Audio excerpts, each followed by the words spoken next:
ఈ ఒక్క సందర్భంగా నమాజ్కి వెళ్ళొచ్చిన తర్వాత ఒక మంచి ఆలోచనలు అయితే మనిషికి కలుగుతాయి. అట్లానే లోకం ఏంటి, దేవుడు ఏంటి అని తెలుసుకోవాలనుకుంటే ఇవాళ రోజు ప్రజలకి రక్షణ అనేది, భద్రత అనేది ఒక రాజు ఇవ్వగలడు. ఆ రాజు ఎవరు అంటే చాలా మంచిగా పరిపాలించిన రాజు జగన్మోహన్ రెడ్డి గారు. ఎలా అంటే ప్రతి ఒక్కళ్ళు జగన్మోహన్ రెడ్డిని చూసి నేర్చుకోవాల్సిన సందర్భం. రాజకీయం అంటే ఇంతవరకు ఎంతోమంది వచ్చారే కానీ రాజకీయంలో జగన్మోహన్ రెడ్డిని చూసి నేర్చుకుంటే నిజంగా రాజకీయం అంటే ఇలా చేయాలా అనేది అర్థమవుతుంది.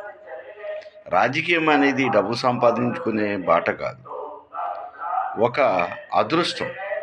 తల్లిదండ్రులు పుట్టించినందుకు, జన్మనిచ్చినందుకు, దేవుడు పంపించినందుకు ఒక గొప్ప గుర్తింపు. ఎవరో ఒకళ్ళు దేవుడి బిడ్డగా మారుతారు, అందరూ మారలేరు. అలాంటిది రాజశేఖర్ రెడ్డి బిడ్డగా జగన్మోహన్ రెడ్డి గారు చేసిన ప్రతి ఒక్క పని అమోఘం, అద్భుతం. కానీ ఈ సందర్భంగా చెప్పేది ఏంటంటే అవ్వాతాతలకి ఇంటికి వెళ్ళి పెన్షన్లు ఇవ్వటం జగన్మోహన్ రెడ్డి గారు నేర్పిందే. అది చూసి నేర్చుకున్నది ఎవరైనా సరే. ప్రతి ఒక్క పథకాన్ని జగన్మోహన్ రెడ్డి గారు ఇచ్చారంటే దానికి ఏదో ఒక కారణం ఉంది.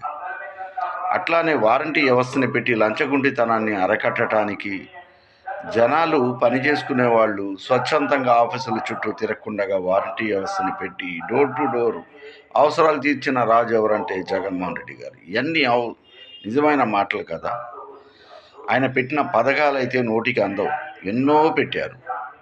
ఇది పేదవాళ్ళకి సంక్షేమంగా ఎన్నో విధాలుగా ఉన్నవాడు, డబ్బున్నవాడు ఎవడో దానం చేయడు. ప్రభుత్వాలు దానం చేసే మార్గం ఎన్నుకుని ఆ పథకాలు పెట్టారంటే మహానుభావులు. అది నిజంగా వాళ్ళకి అవసరం.